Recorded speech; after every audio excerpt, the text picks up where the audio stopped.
Susan, this is a great day for me. To have you on board the transatlantic is more than I could ask for. Many people ask me, you had to interview Susan. She's next level. That's what I use as a definition. Actually, Ari Weiss. I'm going to send you a bill. So anyway, thank you so much for being on board the transatlantic. We appreciate it a lot. Well, thanks for asking me. Right. Look, as you know, transatlantic, we believe that everyone is an ocean of erratic thoughts and wild feelings. And I'm 100% sure that your ocean is beautiful and fascinating. I'm so excited to be crossing your ocean right now. So I would say, let's get to it. 7 questions, like the 7 C's. And let's give like our audience a side of Susan that many don't know. Okay? Okay. Okay. First question. Jacques Cousteau, a French naval officer and explorer, wrote a book called The Silent World, a story of undersea discovery and adventure. Now, in that book, Jacques recounts some of the most amazing discoveries he made. Now, let's transport this story into the advertising business. Imagine you wrote a book about the underwater discoveries in the advertising. What would be the biggest discovery that you've made so far? Wow. Well, I think, you know, when I started in this business, I look back now and I think, wow, we were pretty naive. It seemed like the problems were hard at that time, and I think the challenges are actually much bigger now. I didn't recognize how much the industry would change. And I remember, I'm terrible with dates, but Dan Wieden said, we're going to be the best digital agency. And I got to remember what that date is. And, you know, we're all like, huh, what does that mean? And that was his goal. And to be honest with you, I don't even think he knew what he was saying, short of he just had heard about this and this is what the agency needs to be. And to be honest with you, we actually did achieve that goal. So, you know, I think everyone, when they started on that, it was like, well, what does that mean? And how are we going to change? And so, you know, and that, as we look at everything, we look back on it, we think at the time it was hard to make that change or understand what the change was. And then once you make it, you go, oh, I see, I get it. So we're going to, you know, you keep talking about the seas. There's a lot of crashing seas together right now and a lot of change. And I think, you know, maybe this industry is always going to be that. Maybe it's always like questioning, what's next? What's next? What should advertising be? How should it act? So I think we're going through that now. That's a great answer. I'm not sure that when I started in this business, I look back on it, it seems easy peasy, but it's not. And it just has gotten more complicated. And when I say complicated, it's more because there's so many more platforms. And I think the other thing that probably we were all naive about is the way in which we worked, and that has all changed. And I say in the olden days, which is now, you know, only 5 years ago, but it used to be the writer and the art director kind of had the reins to the horse. Well, they don't have the reins to the horse anymore. We all, you know, it's whether it be count or strategy, or you name it, whoever needs to be involved with the thinking of all the new platforms. And that is a huge freaking change. Yeah, I mean, talking about discoveries, it made me laugh, like the way you described like Dan Wieden when he says like, we're going to be the biggest digital agency. You were like baffled. Like, it's funny because I think like with most discovery comes that kind of like reconnecting the dots backwards effect. When I was a kid, I used to love to make those, like, you know, connecting the dots, and only at the end you see the full picture. And I think right now, like, as you say, we are seeing like the bigger picture and the change that been like in the making for many years. And like, you're right, like the walls had come down and there is no anymore like a director copywriter is something that's a profession that needs to be reinvented every second of the day. That's why I feel like. Yeah. Great. Yeah. Second question. The Atlantic takes about 3 or 4 weeks to cross. Now, if you are fast and you take shortcuts and get lucky, it can be done in 2 weeks. But if you are out of luck and the wind is not on your side, it's a hell of a crossing. It can go on for months. Now, it sounds like the genesis of any campaign that we have been working on, right? It might take like 3 weeks, 4 weeks, 2 months, 6 months, a year.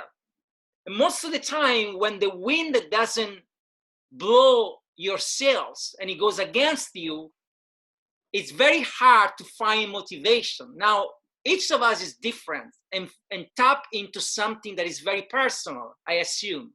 I myself, to find motivation, I had to tap in my childhood. What do you tap into? Where do you find the resilience and the motivation? Drugs. Oh, that's awesome.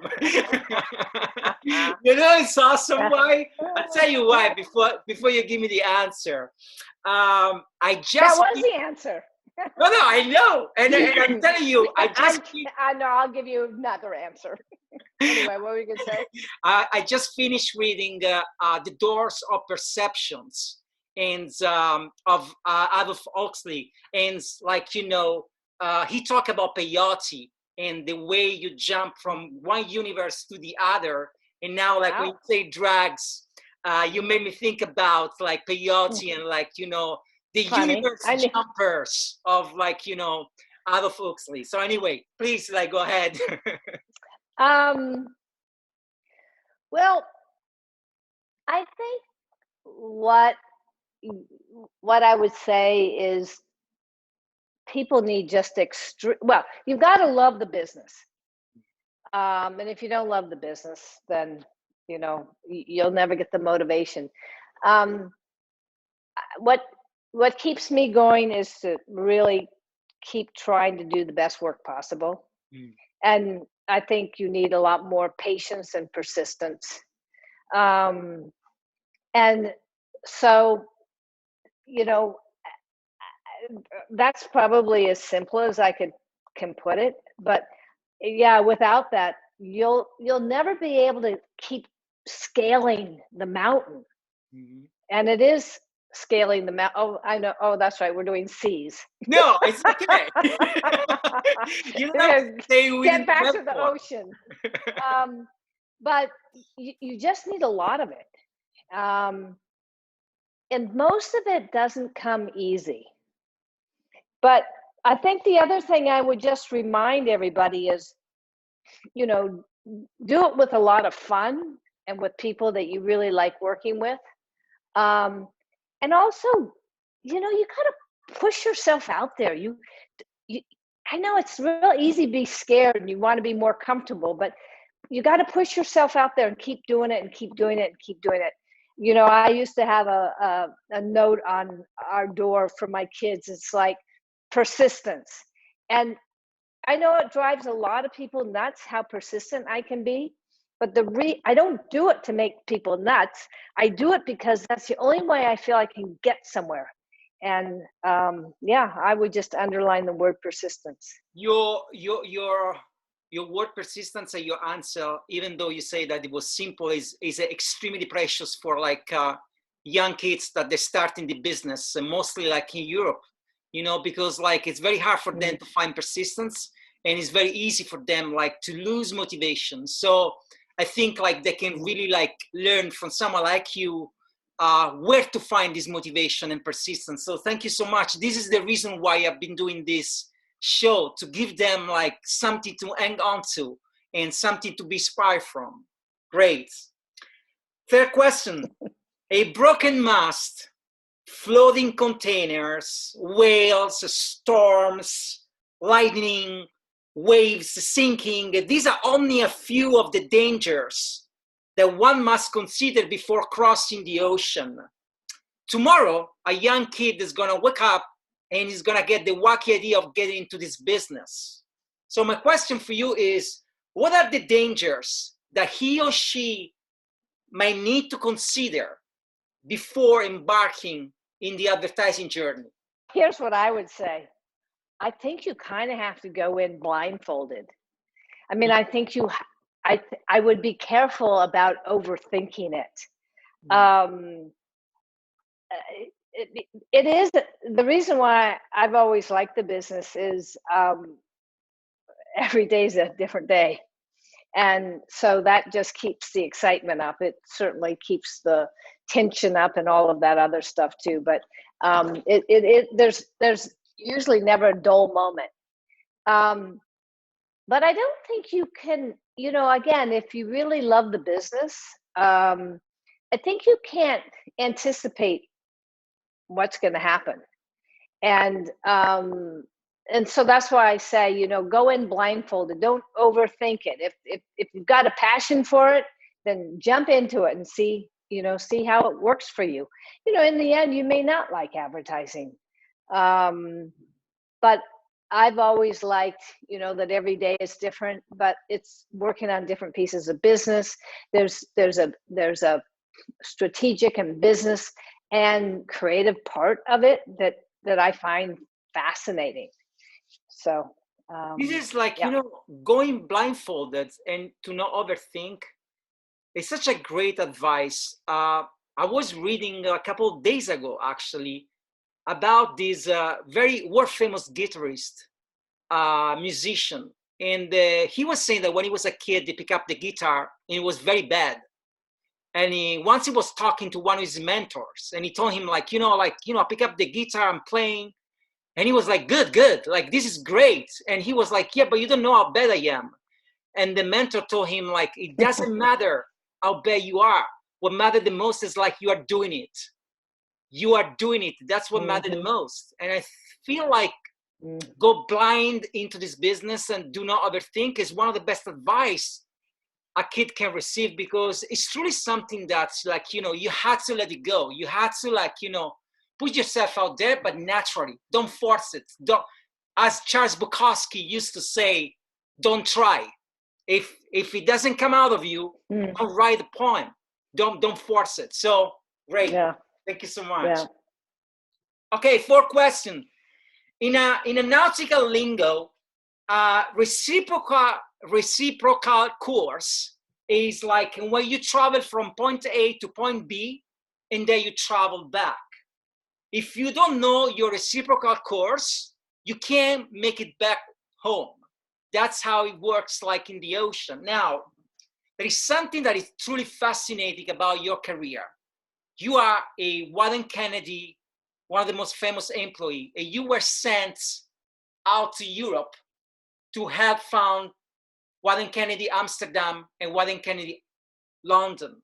And then you made it back to the home country. Now, the question for me is like, what are the biggest lessons that you learned from those travels? Oh, that's interesting. It's funny. So Amsterdam was our first office that we opened up, and it was because of Nike, and they said that we needed a presence there, and we were so naive. It's like, well, why? We just do it from here, and it wasn't until we moved to Amsterdam that why got answered. It's just a whole different world, and if you're not in that different world or another world, you'll never think differently. And so I was just amazed, and we literally got there, and it's like, God, can we even do advertising over here? Well, of course you can, but it's so new and it's so different from everything. So I just think from those kinds of experiences, what I've learned is just the diversity of cultures and countries and language and how people see things. And I've been lucky, I've been spoiled to be able to be influenced by so much. And the same with London. Now, London is a little trickier story. I say this, the problem with me, I'm so honest. I say this because it is a good descriptor for me, but I kind of lost my job in London. London was super hard for me. It was hard because I was a woman. It was hard because I came from a small town, Portland, and before that, Amsterdam. So it wasn't the advertising mecca. So we didn't believe in PR. We didn't believe in any of that. We just believed in doing good work and kind of leave us alone. The other thing that was interesting to me is I thought London was going to be easier because we shared the same language, English. And wow, no, culturally, it was so different. So I wasn't really prepared for that. And so, you know, you can look back on those situations and see what you learn. But I do say, yeah, well, then I got fired from that office. It's my, you know, it's like this resonates so much with me because when I moved to America in 2006, I was sponsored by TBWA. I thought that Americans and Italians pretty much like, you know, humans, so they should be the same. Oh man, I was wrong. It was like a totally different, like, you know, way of thinking, like, you know, up until this day, I'm still learning, you know. And again, like I'm American, became American, but still, like it's a learning curve for me. And you mentioned London. I work in London at TBWA, and yes, it's so different. Culture-wise, it's so different. And London can eat you up. You know, I remember there is this. It ate me up. I'd go home crying every Yeah, day. yeah, man. It's London, you know. I have a hate and love relationship with London. I was sent to London when I was 14 years old. I was a kid. London for me was like Cannabis Streets and the Clash, Punk, Sex Pistols. I got the late tail of punk. Good time. But yeah, good time. Oh, wait, I didn't leave those times. That's like, you know, I was impregnated with those kind of like vibes. But then, like, you know, and some of my favorite writers, like, you know, they come from London. Anif Kureishi was a great writer that wrote a book called like the Suburbia, and it was like a great book on how like a teenager could live in London.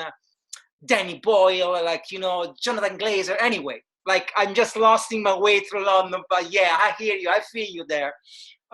Great answer though. Okay, fifth question. Average sea levels have swelled over 8 inches, about like, you know, 23 centimeters since 1880, with about 3 of those inches gained in the last 25 years. Now, this means that almost half of the rise of the sea level happened in the past 25 years.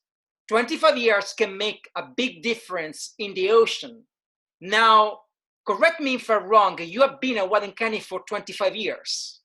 So how No, I'm going to correct you. How many? 37. Okay, even better. So how these 37 years made a difference in your life? Well, I have another fact. Please correct me. Were you the number 8 employee at Wieden Kennedy? Okay, I got this right at least. So how these like 37 years made a difference in your life? Well, it's obviously made a huge difference. So I think I worked with Dan and David before Wieden Kennedy. I worked with them at William Kane. So that was kind of my first foray with them. And then when they left William Kane, they couldn't take me because they could only have 5 employees at that point. And so I worked in Seattle at Chiat-Day Livingston for a while. And it was funny, I got a job offer maybe a year and a half after that, but from 2 agencies in Portland, one of them Wieden Kennedy and the other one Borders Pair Norander. At the time, Borders Pair Norander was certainly more on the map than Wieden Kennedy. And Wieden Kennedy had Nike, but it was nothing. It was a $2.50 piece of business. So it wasn't like they were anything, you know. But I chose to go to Wieden Kennedy because I had worked with Dan and David, and I really loved working with them. And you know, they changed my life because you know, I'd worked with people in the industry that were just they just well, I'm not going to say that. It's not very nice. But anyway, it was difficult, and it was nice to work for 2 people that just felt fair and normal, and really valued our voice. And also, I was telling somebody this today. I said, you know, they were naturally kind of these crazy guys that were very humble, and they never thought they were very good, and they just worked hard. And there was just something very normal about that, and we could be ourselves, and we could do somersaults if that's what it took. We could argue with them, we could yell at them, they could yell at us. It was a very it was a very honest relationship we all had, and it wasn't always easy. And I was saying this guy today, I said, you know I'll never forget, over and over, Dan would, he'd give us the keys to the car, and then he'd say, but don't fuck it up. Yeah. So it's like, okay. So, but we always felt like we had support. And, we didn't take the business too serious. And I think that's really key. That it's not the end all be all. It's important. And we worked our asses off. We still work our asses off, but, and it was just out of love of doing, the best work we could. Right. Kindness can change your life. And when you were talking about these two, Dan, like being so nice, like, Dan and David, and like being like truly like, humble people, like it's so rare. And like, you made me jealous, because like it's so rare to find this kind of people in our business, honestly. And I know that you didn't want to say that word, but yeah, it's full of assholes, and like, and people that they don't like, they're arrogant assholes. And it's like, and unfortunately, there is a little empathy in our industry. And empathy is a word that like everybody seems to forget, and kindness is a word that everybody seems to throw away. So that was a beautiful answer and a beautiful journey for you. You know what? There so won't repeat his name, but there's a director, and all he did was intimidate his crew. And it was like, and I would talk to him, I'd say, that just doesn't help people. It doesn't support people. And, you got to support people, but you can also be very honest with them. And you can, if they're not doing a great job, there's an empathetic way to tell people that, and you should tell them that. I'm not saying everybody should be nicey-picey. We've got to get on with being honest and pushing the work and telling people when things need to be better and all of that. But you can do it in a good way. That's good. That's good. You remember that it was actually, it's funny you mentioned, so there was a in the Aaron Sorkin movie about Steve Jobs, there is like Zodiac and Jobs, they are arguing, and then and Zodiac say to Jobs, you can be nice and you can be a genius. It doesn't have to be mutual exclusive. It's not a binary thing, so you don't have to be an asshole and be a genius. You can be like good to people. Great. So here's going to be a question that is going to challenge you a bit. So I really want to know the answer about this, because it puzzles me every time I hear this sentence. Now, I'm going to read a quote for you. And the quote say, ever try, ever fail. No matter, try again, fail better. Now, this quote has become a mantra in advertising. It's being picked up by Wieden Kennedy and by many other startups around the world in advertising. You can always see people say, fail harder, fail better, and we know that. But I don't know if many know that this quote comes from Samuel Beckett. And it's a quote that's been stolen from one piece of writing of Samuel Beckett. Nothing. I'm going to accuse Dan and David of stealing. No, it's not. Now it's you talking to someone that is the biggest fan of Samuel Beckett. I have Waiting for Godot tattoo on my hand. So, wow, look at that. So that's how much I love Samuel Beckett. That's impressive. I want to get this straight. That piece of writing of Samuel Beckett that was about existentialism. And it was very, very negative. So now what happened is someone took it, adopted it, and glamorized, which is okay. Poetry is there for everybody to make them feel whatever they want to feel. Now, my question for you is like, this glamorizing process is very well known in advertising. So what is the parts of our job as a creative that has been glamorized and is not entirely true? That's hard for me to answer, and I'll tell you why. Let's get back to that Samuel Beckett quote. It is funny that it's been glamorized, and I guess well, I'll just speak for Wieden Kennedy and why Dan and David stole it like that, because it you know, when you say to somebody fail harder, it's like, well, I don't want to fail. So there is still a very negative part of that. And the reason why they fail harder is on one of our walls. It allows us to step out of our comfort zone and try new things. And if you do fail, you still have support. But it was almost like a poke to us to say, you got this thing, we got you if you fail, but you'll never be successful unless you get to that edge of possibly failing. So I'm not sure we took that quote and glamorized it. I think they took it and said, yeah, it's very negative, but it will make work better in the long run if you think that way and you know you have a safety net. So I'm not sure I answered that exactly how you wanted. No, well, first of all, I appreciate every single bit of answer from you. So not at all. I think you answered perfectly. And like, you know, I'm a big fan of the quotes. Don't get me wrong. I mean, I do. No, I know you're not. But the glamorization, but the stealing, I think is great. But I still would say that there's a sharp point on that thing that really motivates us and gives us support.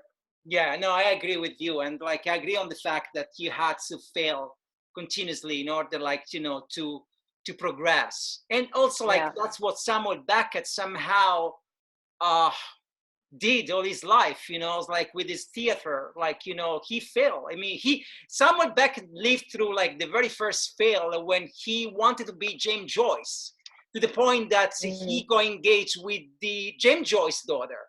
But and part of the part of like the Finnegan Way, which is one of the hardest book to read, that was dictated by James Joyce to Samuel Beckett. So the very first entry in the literature world from Samuel Beckett was a complete fail.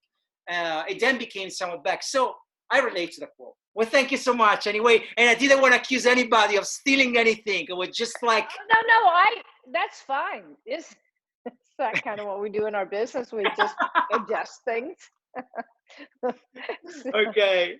Well, look, last question, and I see the shore. And here's the question: if there was a wind that blow your sail, what would the name of the wind be? Oh, it doesn't have to be. I don't have to find a real name of a wind. Just can be whatever you want. I can name the wind. Yeah. Well, I think I might call the wind. It's funny about when you look at the names of winds, they're pretty, like, I don't understand most of the names. I would call a wind somersault. Somersault. Oh, I love it. I love it. And yeah, because I think winds are kind of like that. You know, the thing about a somersault, you can always get back up. Yeah. So, you know, winds always go away and you do get back up. So that was kind of what, and I kind of like, there's a emoji of a somersault. I often use that emoji because it just describes having fun. It's awesome. I love the somersault metaphor. You know, it's like, it reminds me of like the cycle of time. And like, you know, there is like, there's a definition of time when they say like, have you heard about like time is a flat circle? Is actually a definite, time is a flat circle, and it's like come from like it actually come from Nietzsche, but it was used like during like the first series of like True Detective, when Rusty is like talking Wow. about the time, and he's taken from like this theory of Nietzsche where like whatever we do, you keep doing it and doing it and doing it in life. And it's literally metaphorically a somersault. And so Wow. imagine you have these kids like doing somersault in a prairie, and he's doing it, and that's life. Anyway, I'm sorry, I got really deep into like therapy session, but Suzanne. Okay, well, we'll name the next we'll name the next storm somersault. Thank you so much for being on board. It was Okay. a pleasure and like honor it. Thank you. Don't worry, I'm going to send you a bill. Okay, it's nice meeting you. Bye.